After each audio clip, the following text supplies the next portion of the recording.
여러분 오늘 이름뿐인 신앙을 넘어 이름 있는 신앙으로, 이름뿐인 신앙을 넘어서 이름 있는 신앙으로라는 제목으로 말씀 나누도록 하겠습니다. 여러분 우리가 사는 이 시대는요, 가만 보면요, 굉장히 이름을 중요하게 여기는 시대인 것 같습니다. 이름이 중요하다라고 생각하면요, 우리가 가지고 있는 이런 이름, 제 이름은 권경욱인데 권경욱 이런 사람의 이름 생각할 수 있을 것 같은데요.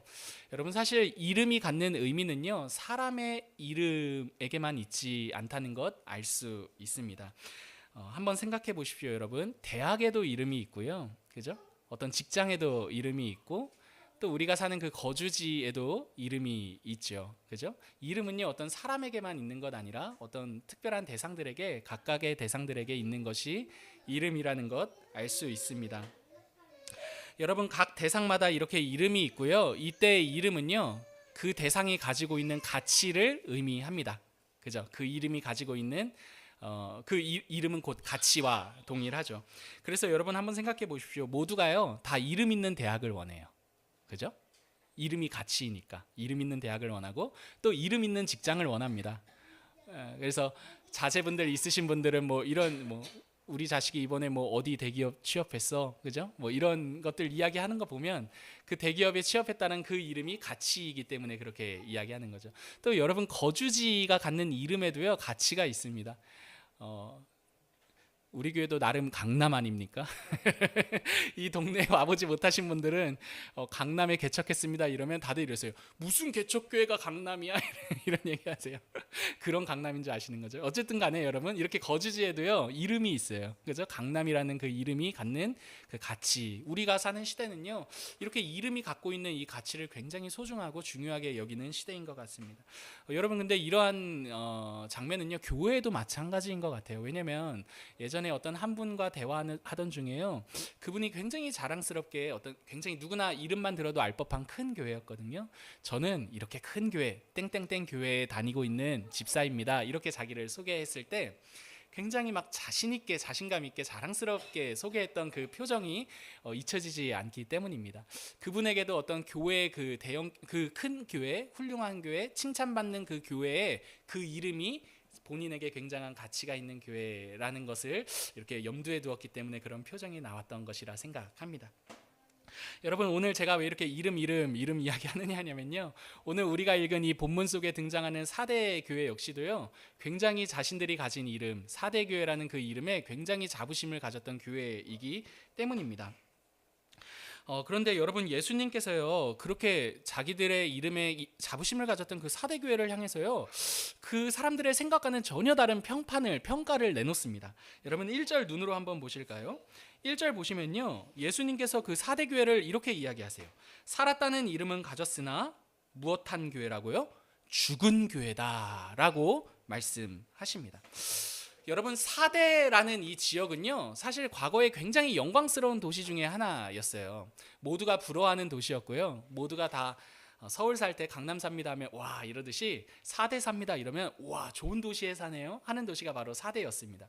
그러니까 영광이 굉장했던 도시였죠. 근데 재밌는 게 점차 그 영광이 영원히 갔던 게 아니라 역사 속에서 사그라들었습니다. 그래서 4대라는 지역, 이 4대에 사는 사람들은요, 모두 다 과거를 굉장히 그리워했어요. 옛날이요, 이런 거죠. 옛날에 영광을 그리웠던 도시가 바로 4대였습니다. 여러분 근데 이런 4대 도시의 이 영향을 받아서인지 몰라도 4대 교회도 마찬가지였습니다. 과거에는 굉장히 4대 교회? 훌륭한 교회지, 막 이런 교회였음에도 불구하고 시간 속에서요, 4대 교회는 점차 사그라들고, 근데 이렇게 사그라들고 예수님이 보시기에 살았다는 이름은 가졌으나 죽은 교회야 라는 평가를 받을 수밖에 없는 상태가 되었던 거죠. 근데 이 사실을요, 4대 교회가 몰랐고 4대 교회를 칭찬하는 주변 사람들이 몰랐습니다. 그 깊은 속내를 알고 계신 분은 예수님 한 분이었던 것이죠. 여러분 4대 교회가 이런 어떤 칭찬을 받았던 그 장면에 있어서는요, 어떤 4대 도시가 갖는 화려함 때문은 아니었을 것입니다. 4대 교회가 뭔가 큰 건물을 가졌다거나 많은 사람들이 많이 모이는 교회였기 때문에 4대 교회가 그렇게 남들로부터 이름 있는 교회라는 평을 받았던 것은 아니었을 것입니다. 왜냐하면 당시의 교회는 비주류였거든요.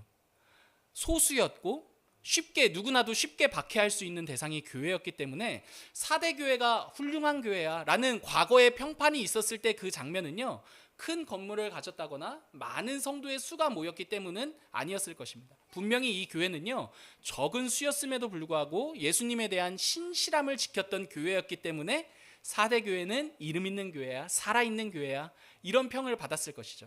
근데 분명한 것 한 가지 사실은 지금의 모습은 예수님을 향해 과거에 지켰던 그 신실함이 있다 없다? 없다라는 사실입니다. 때문에 예수님께서 그 4대 교회를 향해서요, 살았다 하는 이름은 가졌으나 정작 지금의 모습은 죽은 교회야 라고 말씀하시는 것이죠. 예수님께서요, 이렇게 이름뿐인 4대 교회를 향해서요, 자기를 소개하시는 장면이 1절에 등장하거든요. 1절 상반절을 한번 같이 읽어보실까요? 4대 교회의 시작. 4대 교회의 사자에게 편지하라. 하나님의 7 영과 7 뼈를 가지신 이가 이르시되. 여러분, 예수님께서요, 이렇게 자기를 소개하세요. 두 가지로 소개하세요. 7 영을 가졌다. 두 번째, 7 별을 가졌다. 이렇게 자기를 소개하십니다.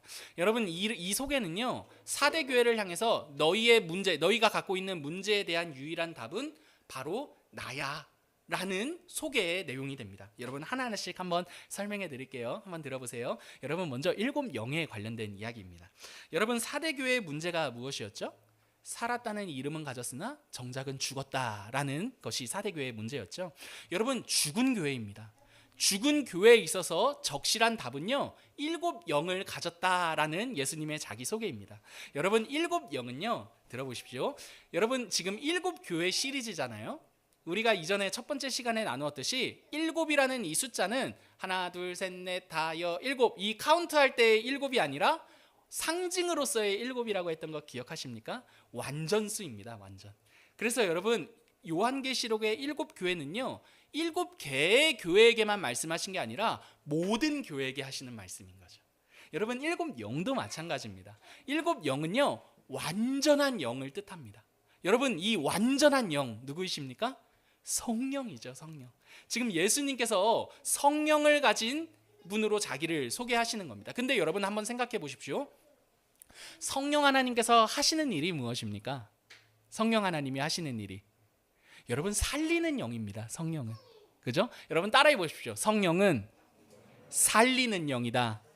여러분, 성령은요, 살리시는 분입니다. 그래서 여러분, 우리의 죽은 영혼을 살리시는 거 누구이십니까? 성령이시죠. 우리 안에 새로운 생명의 원리를 심으셔서 우리를 거듭나게 하시는 분이 바로 성령 하나님이십니다. 그래서 여러분, 구약에 보시면 에스겔서 보시면 마른 뼈 환상 기억하시죠?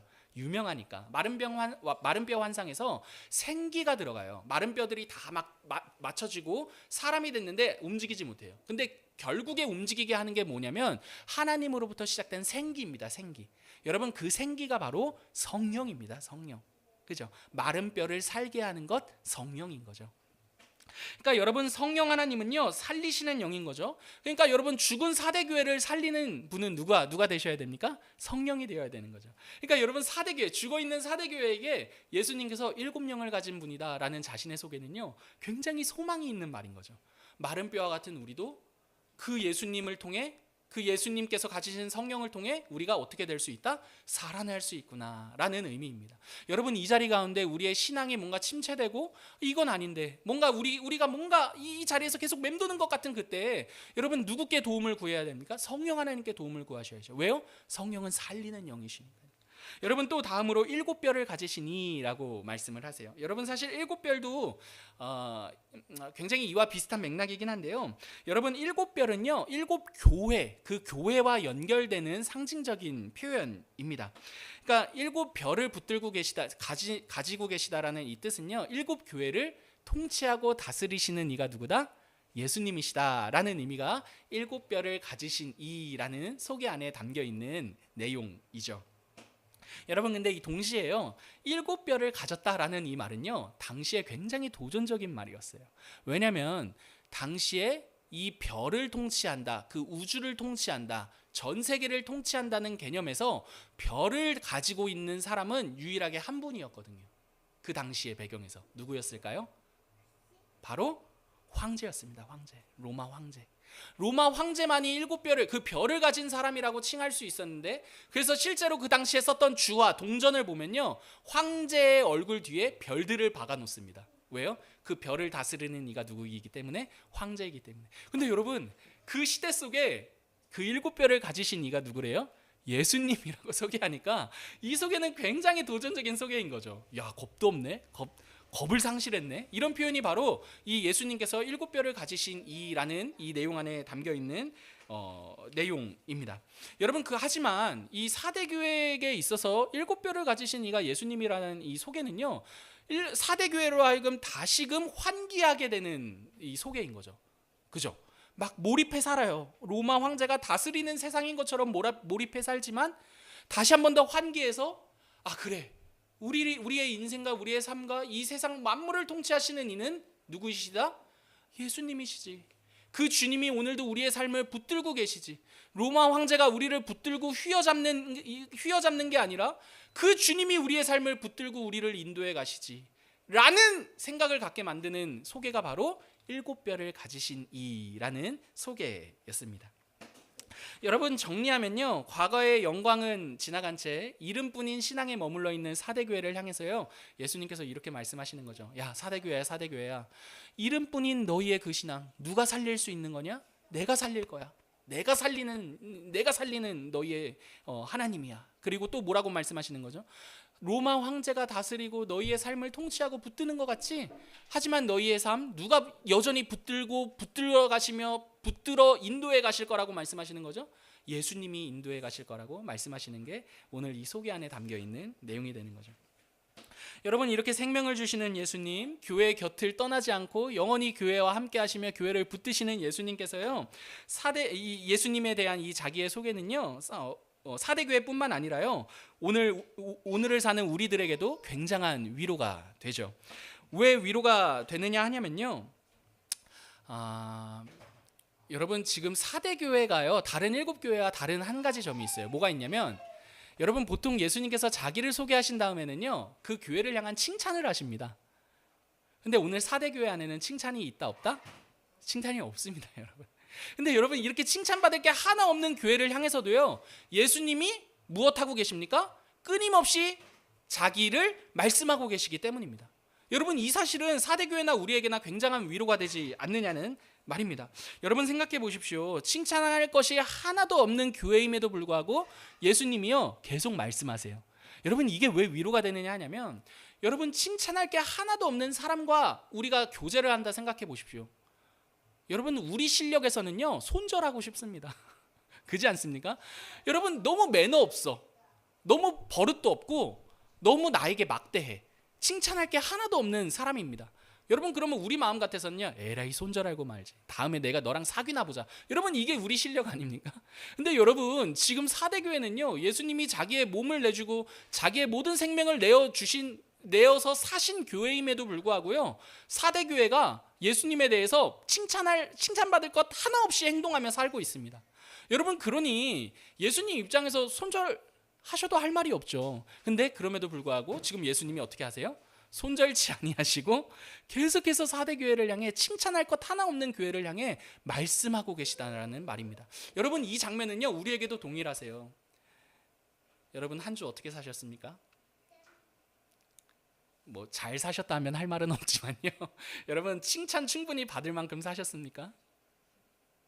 여러분, 근데 칭찬받을 것 하나 없는 우리 삶에 예수님이 계속 말씀하시는 거예요. 손절치 않으시고. 여러분, 이게 얼마나 위로가 됩니까? 당장에 사실은 우리 실력 같아서는 손절할 게 수두룩 빡빡한데 예수님께서 손절하지 않으시는 거예요. 야, 계속 말씀하시는 거죠. 칭찬할 것 없더라도 계속 이야기하시는 게 우리가 믿는 예수님이라는 말입니다. 여러분, 때문에요, 정말 못난 신앙은요, 잘 들어보십시오. 여러분, 진짜 지질이 못난 신앙은요, 못난 짓을 할 때 못난 신앙이 되는 게 아니라 못난 짓을 했음에도 불구하고 그 못난 짓을 한 우리에게 말씀하시는 예수님께 등을 돌리는 게 못난 신앙인 겁니다. 여러분, 아시겠죠? 여러분, 못난 짓 했다고 못났다 내가, 여러분, 이렇게 생각할 게 아니라요, 예수님은 이미 못난 짓 다 할 줄 알고 이미 십자가에 달려 주신 거예요. 여러분, 그죠? 여러분 근데 그 주님 앞에서 못났다 하고 등을 돌리면 더 못난, 그거야말로 진짜 못난 신앙이 되는 겁니다. 여러분 과거에 잘했던 그 이름 아래 우리를 숨기거나 우리를 속이고 예수님을 속이는 신앙은 못난 신앙이고요.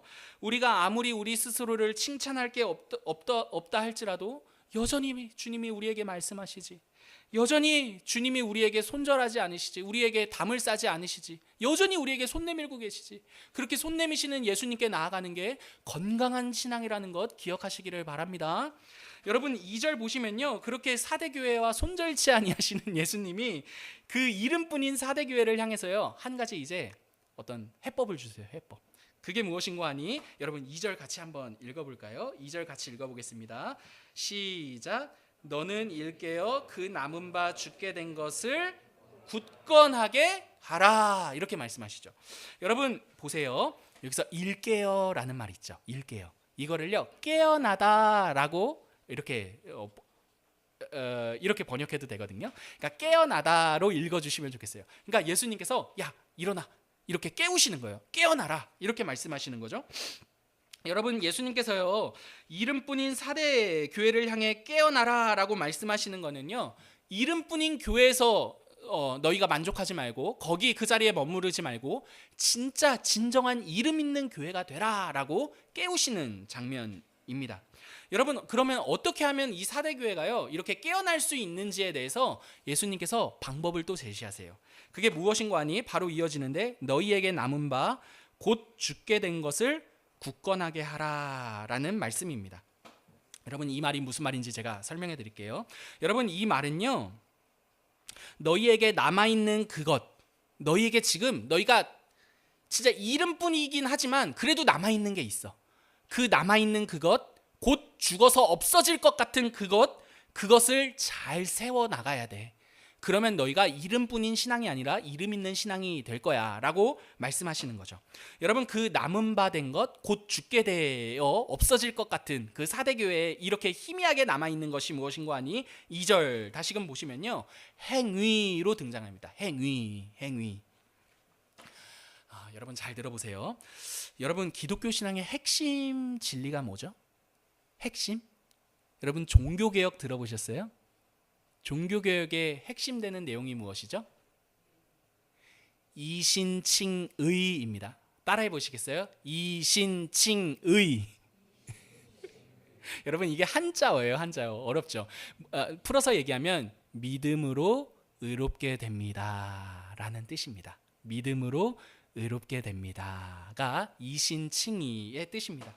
여러분 우리가 이 말은요, 우리가 구원을 받잖아요. 그 구원의 조건이 우리에게 있는 것이 아니라 하나님께서 구원의 조건을 채우셨음을 믿습니다 라는 뜻이 이신칭의의 뜻입니다. 하나님께서 우리를 위해 구원의 조건을 채우시고 이루셨음을 믿습니다. 그 믿음으로 구원을 받고 의로운 자가 되었다라는 뜻이 바로 이신칭의의 뜻입니다. 그런데 여러분 이렇게 믿음으로 구원을 받는다라는 이 신앙의 핵심이요, 우리 안에 잘못 이해되는 경우가 발생해요. 그게 무엇인고 하니 바로 그러면 행위는 필요 없네 라는 인식입니다. 야 믿음으로 구원받는 거 뭐 착하게 살아서 무슨 의미야? 어차피 믿음으로 구원받는 건데. 여러분 이게 이신칭의를 오해하는 한 장면이 됩니다.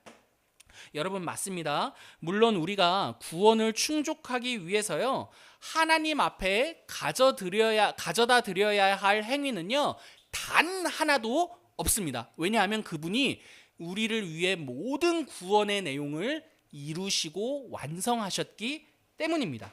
하지만 여러분 잘 들어보십시오. 그렇다고 해서 그 구원의 은혜에 합당한 반응까지도 필요 없다라고 말하는 것은 아니라는 것을 기억하시기 바랍니다. 여러분 생각해 보십시오. 우리가 물에 빠졌어요. 물에 빠져서 막 허우적거리면서 막 죽을 지경이 됐습니다. 그런데 한 사람이 우리를 구해줬습니다. 그러면 여러분 우리 안에 어떠한 마음이 생깁니까? 어떠한 마음이 감사한 마음이 생기죠, 여러분. 여러분, 한번 공감을 하시면서 들어보십시오. 물에 빠져서 막 우리가 막 다 죽어갑니다. 근데 우리를 건져줬어요. 여러분 그런 감사한 마음이 생기죠.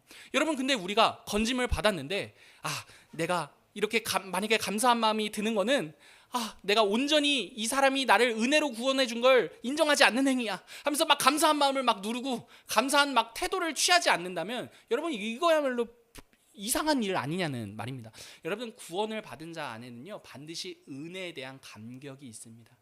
여러분, 기독교인의 어떤 삶과 행동은요 그 구원받은 은혜에 따른 반응이지, 여러분 구원에 합당한 조건으로서 행위를 펼치는 것은 아니라는 것을 기억하시기를 바랍니다. 여러분 때문에 은혜는요 우리를 멋지게 만듭니다. 은혜는요. 여러분, 예를 들어 볼까요? 여러분, 만약에 우리가 그럴 만한 사람이 아닌데, 되게 세속적인 예라 잘 안 드는 얘긴 한데 한번 들어보십시오. 여러분, 우리가 명문가 대기업의 사위와 며느리가 되었다고 생각해 보십시다. 뭐 이미 다 지난 이야기일지라도 한번 생각해 보십시오.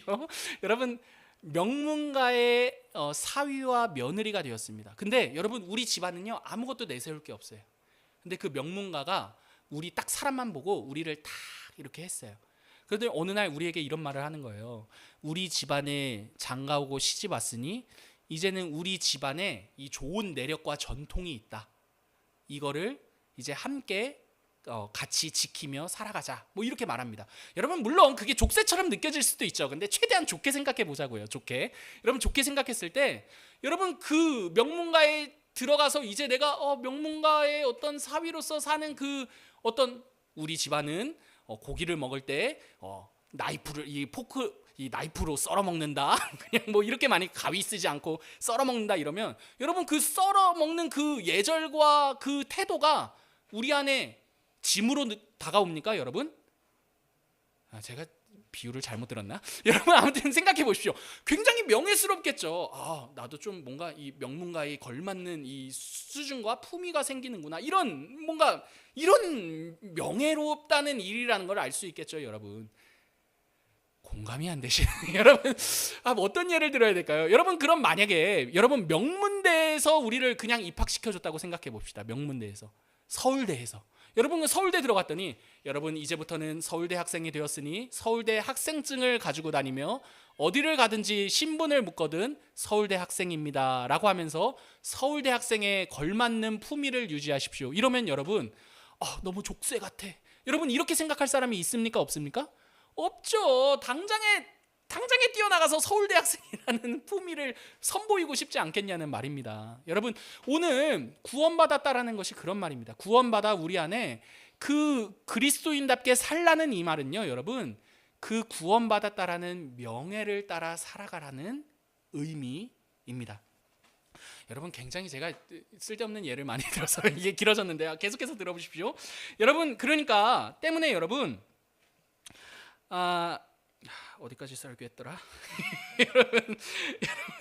여러분 들어보십시오. 여러분, 그러니까요, 사대교회가 살았다는 이름을 가졌으나 실상은 죽은 자야라는 평가를 받았던 것은요, 그들에게 은혜의 반응으로서 행위가 없었기 때문입니다. 구원의 조건으로서 행위가 없었기 때문이 아니라 은혜의 반응으로서 행위가 없었기 때문입니다. 여러분, 이 말은요, 완벽한 행위가 있어야지만 살았다 하는 이름을 가질 수 있다라는 의미가 절대 아닙니다. 하지만 여러분, 이렇게는 생각할 수 있어요. 행위가 없는 신앙은 얼마든지 이름뿐인 신앙이 될 수 있다고 말입니다. 여러분, 행위가 없는 신앙은요, 얼마든지 이름뿐인 신앙으로 그칠 수 있습니다. 여러분, 이러한 행위가 없는 이름뿐인 신앙의 문제는요, 사대교회뿐만 아니라 오늘 살아가는 우리들에게도 충분한 문제로 다가올 수 있어요. 여러분, 생각해 볼까요? 우리는 기독교인이죠. 기독교인 아니신 분 손, 그죠? 다 기독교인이신 거 인정하고 오신 거죠? 막 눈빛이 흔들리는 분이 계세요. 여러분, 기독교인이 되시길 바랍니다. 여러분, 그 기독교인이죠. 우리가 모두 다 기독교인이라는 이름을 가졌습니다. 과거에는요, 여러분, 기독교인이에요 라고 하면 주변 사람들이 그래 그래도 기독교인은 우리라 조금은 달라 이런 인식이 있었던 것 같습니다. 하지만 여러분 오늘날 기독교인이라고 하면 어떻습니까? 기독교인이라고 하면요 인식이 좋지가 못해요. 여러분 조금만 험한 말 할게요. 기독교가 아니라 개독교라고 하더라고요. 그죠? 아주 오래된 얘기긴 하지만 여러분 이렇게 기독교인에 대한 인식이 좋지 않은 게 오늘날 우리가 살아가고 있는 시대의 한 단면이죠. 욕을 먹기에 딱 좋은 이름이 되어 버렸습니다. 여러분 왜 이렇게 기독교가 개독교가 된 거죠? 바로 이름만 있고 행위가 사라졌기 때문이죠. 삶이 없기 때문입니다. 그래서 굳이 믿지 않는 사람들 앞에서요 우리조차도 기독교인이라는 말을 당당하게 하기가 좀 그래요. 그죠? 우리도 똑같이 손해 안 보거든요. 기독교인이라고 말하면 손해 봐야 되니까 기독교인이라고 말 안 해요. 그죠? 똑같이 손해 보기 싫으니까. 여러분 얘기하는 게 아니라 제 얘기하는 겁니다. 여러분들은 다 우아하게 그죠? 훌륭하시지만 제가 그렇습니다. 여러분 이렇게 기독교인이라고 더 말하지 않는 것은요 사실 더 큰 문제가 됩니다. 물론 어디를 가든지 저는 기독교인입니다. 저는 기독교인입니다. 여러분 이렇게 말하며 다녀야 한다는 뜻은 절대 아닙니다. 그럼에도 여러분 우리가 사람들 앞에서 제가 기독교인입니다 라고 말하지 못하는 것이 문제가 되는 것은요 이러한 선택들이 우리의 삶에서 기독교인으로서의 그 삶을 구현해내는 데에 소극적으로 만들어버리기 때문입니다. 그죠? 아까도 제가 얘기했듯이 기독교인이라고 말하지 않는 게 더 편해요. 왜냐면 싸울 수 있고 더 나도 손해보지 않으려고 달려들 수 있거든요. 기독교인이라고 말하는 즉시 우리가 뭔가 다른 삶을 구현해내야 된다는 부담이 따르기 때문에 그런 선택을 하는 거죠. 하지만 여러분 기억하십시오. 그게 더 문제입니다. 여러분 그게 더 문제입니다. 여러분 이 말은 단순히 기독교인이니까 착하게 살아야 돼라는 말을 하고 싶은 것은 아닙니다. 왜냐하면요 여러분 기독교인으로 산다는 것은요 단순히 착하게 사는 것을 의미하는 것은 아니거든요. 여러분 기독교인으로 사는 것은요 단순히 도덕적으로 사는 데 의미가 있지는 않아요. 때문에 기독교인으로 착하게 살아야 되기 때문에 제가 이 삶을 이야기하는 것 절대 아닙니다. 그렇다면 여러분 들어보십시오. 궁금증 들지 않습니까? 도덕적으로 사는 거랑 어떤 구별점이 있고 어떤 차이점이 있느냐라고 말이죠. 기독교인으로 착하게 사는 기독교인으로서 어떤 남에게 충분하게 공감이 되고 우러러보는 훌륭하다고 이야기를 듣는 그 삶과 단순하게 도덕적으로 윤리적으로 사는 삶의 차이점과 구별점이 뭐냐는 말이죠. 여러분 3절에 그 차이점과 구별점이 이렇게 등장해요. 3절 같이 한번 읽어볼게요. 시작. 그러므로 내가 어떻게 받았으며 어떻게 들었는지 생각하고 지켜 회개하라. 여러분 먼저 기독교인의 삶이 그냥 단순히 착하게 사는 삶과 어떠한 차이점이 있느냐 하냐면요 오늘 3절을 보시면 그 결정적인 차이점은요 기독교인의 삶의 어떤 출발점은 들은 것과 받은 것에서 시작한다는 사실입니다. 여러분 기독교인의 삶과 그 행실은요 그 행위는요 그 한 개인의 결심으로부터 시작하는 게 아니에요. 여러분 기독교인의 선한 삶은요 받은 것과 들은 것에서부터 시작되는 것입니다. 여러분 기독교인의 삶은요 하나님께서 우리에게 보이신 그 사랑을 듣고 받음으로써 받고 들은 것에서부터 시작하는 것입니다. 여러분 기독교 신앙은요 우리의 삶은요 하나님께서 우리들에게 보여주시고 듣게 하신 삶이 있어요. 여러분 이 삶에 대해 알고 계세요? 여러분 우리의 삶은요 그냥 단순히 내가 결심해서 착하게 살아야지 해서 시작되는 삶이 아니라 우리가 보고 들은 삶이 있기 때문이에요. 여러분 하나님께서 우리에게 보게 하시고 듣게 하신 그 삶이 어떠한 삶입니까? 하나님이신 그분이 사람이 되어 이 땅에 찾아와 우리를 위해 살아내신 삶이죠. 여러분 예수님께서 사람으로서 이 땅에서 사신 모든 날들은요 우리에게 보여주신 삶이요 우리에게 듣게 하신 삶의 모습이었습니다. 그분은 우리를 위해 삶으로서 이 땅에 오신 분이라는 말입니다. 때문에 여러분 우리의 삶은요 우리의 경험으로부터 시작되는 것이 아니라요 예수님께서 보여주시고 듣게 하신 그분의 삶으로부터, 그분의 삶을 기억하는 것으로부터 기독교인의 삶은 시작되는 것입니다. 여러분, 우리는요 흔히 우리의 경험으로 우리의 삶의 실천을 만들어가요. 예를 들어 생각해 볼까요? 여러분, 뭔가 호의를 베풀었어요. 호의를 베풀었는데 호의를 베풀면 베풀수록 그 상대방이 우리를 호구로 여겨요. 죄송합니다. 너무 강한 센 단어인데 우리를 바보로 여겨요. 여러분, 그러면 우리의 경험에 의해 형성된 우리의 삶은요 이렇게 형성될걸요. 다시는 내가 만만하게 보이나 봐라. 근데 여러분, 이렇게 우리의 경험이 우리의 삶을 형성하고 시작하게 만드는 게 아니라 우리의 삶은요 예수님께서 우리를 위해 보여내신 자신의 삶을 통해 형성되고 시작된다는 말입니다. 여러분, 예수님은 어떻게 우리의 삶을 형성하시며 우리에게 자신의 삶을 보이셨습니까? 바보가 되셨죠. 손해를 보셨죠. 어디까지 가셨습니까? 자신의 목숨을 내어놓으셨죠. 여러분, 이 말은요 예수님이 그렇게 하셨으니까 우리도 그렇게 하라 이렇게 협박하거나 급박지르는 것 절대 아닙니다. 그러나 그 한 가지 분명한 사실은 그분이 우리를 위해 그렇게 사셨다는 사실입니다. 여러분, 성경에서 꽤 많이 등장하는 단어 중 하나가요 바로 기억하라라는 단어거든요. 오늘 본문에서는요 생각하라라고 등장해요. 이 생각하라라는 이 단어는요 기억하라는 단어와 동의어입니다. 여러분, 기억하는 것은요 우리의 삶을 형성하는 데 있어서 굉장히 중요한 내용이에요.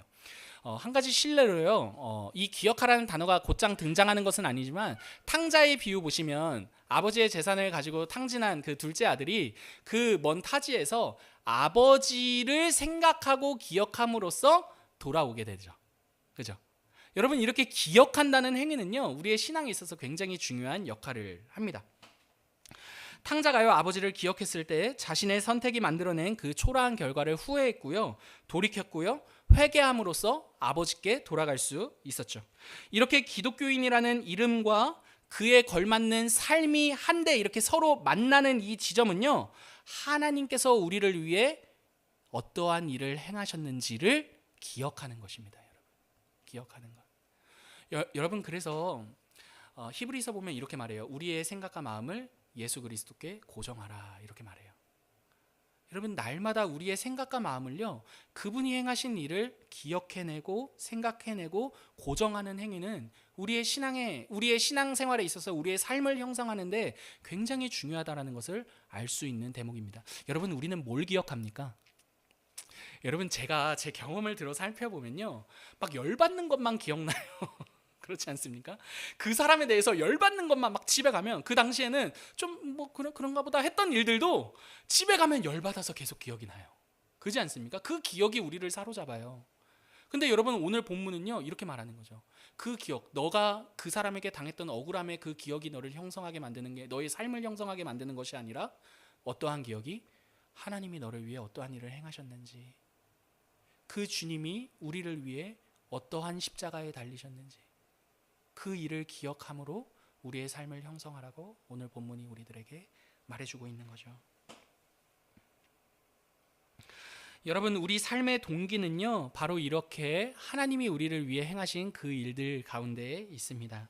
이 기억이 우리로 하여금 순종하게 하고요, 본문에서는 지켜라고 되어 있는데 순종하다라는 말이에요. 순종하게 하고 우리로 하여금 하나님을 향해 회개하게 만듭니다. 여러분, 이렇게 우리의 삶을요 자신의 경험이 아니라 하나님이 행하신 그 일들에 대한 기억을 통해 형성하는 자들에게 예수님께서 이러한 약속으로 오늘 본문을 마무리하세요. 우리 5절 한번 같이 읽어보실까요? 5절 같이 읽어볼게요. 시작.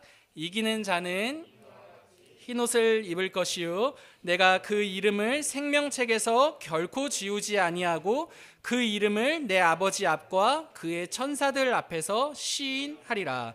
여러분, 5절에 주어진 약속은 세 가지예요. 흰옷을 입을 것이고 생명책에서 결코 그 이름 지우지 않을 것이고 내가 아버지와 천사들 앞에서 너희 이름을 시인할 거야, 인정할 거야 라는 약속입니다. 여러분, 먼저 이름에 관련된 이 약속만 살펴보고 오늘 설교는 마칠 건데요. 여러분, 이름과 관련된 약속이 두 개나 등장해요. 여러분, 오늘 사대교회의 이 본문은요 이름으로 시작해서 이름으로 마무리 짓는 거죠. 그죠? 이름에 관련된 약속 두 가지가 등장하는데, 첫 번째는요 지어지지 않을 이름을 줄 거야 이렇게 약속하세요. 그리고 두 번째는요 내가 인정할 이름을 줄 거야 라고 약속을 하십니다. 여러분 이름뿐인 사대교회, 그죠? 이름은 있으나 이름을 잃어버린 사대교회에게는요, 이름을 약속하시는 이 예수님의 약속이 굉장한 위로가 되는 거예요. 그렇지 않겠습니까? 이름뿐인 교회를 넘어서 진짜 이름 있는 교회에 대한 약속이기 때문인 거죠. 사랑하는 성도 여러분, 이름뿐인 교회는요, 예수님의 얼굴에 먹칠을 하는 교회일 겁니다. 그죠? 왜냐하면 이름뿐인 교회는 기독교인이라는 이름은 있으나 삶이라는 구체적인 정황이 없기 때문에 반드시 개독교라고 욕 먹잖아요. 그렇게 예수님의 얼굴에 먹칠을 하는 교회가 이름뿐인 교회인 거죠. 사대 교회가 바로 그러한 교회였습니다. 그런데 여러분, 이렇게 예수님의 얼굴에 먹칠한 사대 교회를 향해서요, 그럼에도 불구하고 예수님께서 이렇게 말씀하시는 거죠. 야, 사대 교회야, 사대 교회야, 너희가 깨어나서 깨어나시기 바랍니다. 네, 알람이 울렸습니다. 너희가 깨어나서 너희를 위한 나의 삶을 기억하고 순종하고 회개할 때 이름만 남은 너희 사대교회에게 내가 진짜 이름을 줄게. 이렇게 약속하시는 게 오늘 이 약속에 담겨 있는 내용이 되는 거죠. 여러분, 이 약속은요, 오늘을 사는 우리에게도 동일하게 유효합니다. 여러분, 예수님께서 이름뿐인 신앙을 가진 우리들에게 지워지지 않을 이름과 영원히 기억될 그 이름을 주시기 위해 어떠한 일을 행하셨는지 한번 기억해 보시기를 바랍니다. 여러분, 우리에게 이 영원히 기억될 이름, 영원히 지워지지 않을 이름을 주시기 위해 예수님이 어떠한 일을 하셨죠? 여러분, 십자가에 달리신 예수님을 한번 생각해 보시기 바랍니다. 여러분, 예수님께서 십자가에 달리셨어요. 근데 예수님이 십자가에 달리신 게 단순히 물리적으로 손에 못 박히고 막 창에 찔려서 그 아픔에 십자가가 그 정도뿐만 아니라 사실은 우리가 그분을 수치스럽게 한 모든 그 이름을 жил머지신 십자가였죠. 그죠? 그 십자가는. 그리고 뿐만 아니라요, 우리들의 수치스러운 이름, 그죠? 여러분, 살아가면서 얼마나 우리 스스로 우리의 이름을 더럽힙니까? 그지 않으세요? 근데 여러분, 우리가 우리 스스로 우리의 이름을 더럽힌 그 모든 우리의 실패와 우리의 좌절과 우리의 모든 죄까지도 자신의 이름으로 끌어안아 달리신 십자가가 바로 예수님께서 우리를 위해 달리신 십자가 아니더냐는 말입니다. 여러분, 예수님을 욕되게 했던 우리의 지난 모든 잘못들도 그분이 모두 십자가에서 가져가셨습니다. 예수님은요, 우리가 만들어낸 모든 잘못된 그 이름을 자신이 가져가시고 자신이 성취하신 모든 영광스러운 그 이름을 우리에게 약속하시고 선물해 주시는 하나님이십니다. 그분이 우리의 수치스러운 이름을 가져가시고요, 자신의 영광스러운 그 이름을 우리들에게 주셨기 때문에 우리에게 이렇게 약속하실 수 있는 거죠. 너희의 이름을 영원히 지워지지 않게 할게. 너희의 그 이름을 모두가 보는 앞에서 내가 인정할게. 여러분, 우리의 이름이 어디 가서 인정받을 만한 이름입니까? 여러분, 제가 어디 가가지고 저 권경욱입니다 이러면 뭐 이럴 거 아니에요, 여러분. 여러분, 우리의 이름이 어디 가서 인정받을 이름이 아닙니다. 근데 여러분, 우리의 모든 삶을 다 펴서 딱 등장시키면 더 인정받지 못할 이름이 우리의 이름이라는 것 아실 것입니다. 여러분, 수치와 좌절과 실패만 남을 수밖에 없는 우리의 이름을 그분이 인정하는 이름으로 인정하시겠다. 인정하는 이름이 되게 하시겠다. 인정할 그 이름을 내가 너희에게 주었다 라고 약속하시는 것, 여러분, 사대교회뿐만 아니라 오늘 사는 우리에게도 동일하게 주어진 약속입니다. 말씀을 마치겠습니다. 그러므로 사랑하는 여러분, 예수님께로부터 받은 우리들의 이름이 있어요. 하나님의 딸이다, 하나님의 아들이다, 하나님의 자녀다, 기독교인이다. 여러분, 이 이름들을 하찮게 여기거나 부끄럽게 여기지 마시고요, 그 이름에 걸맞는 그 삶을 용기 내어 살아가시기를 바랍니다. 그분이 우리들에게 그 이름을 주시기 위해 그분이 치르신 그 값을 기억하시기를 바랍니다. 우리에게 주신 이 이름은요, 썩어 없어질 이름 아니고 지워 없어질 이름 아니고요, 생명책에 기록된 이름이며 모두의 앞에서 부끄러워하지 않으시고 인정하실 이름입니다. 이름뿐인 신앙을 넘어서요, 정말 그 이름이 있는 신앙의 여정을 걸어가시는 저와 사랑하는 성도님들 되시기를 간절히 기도합니다. 함께 찬양하겠습니다. 우리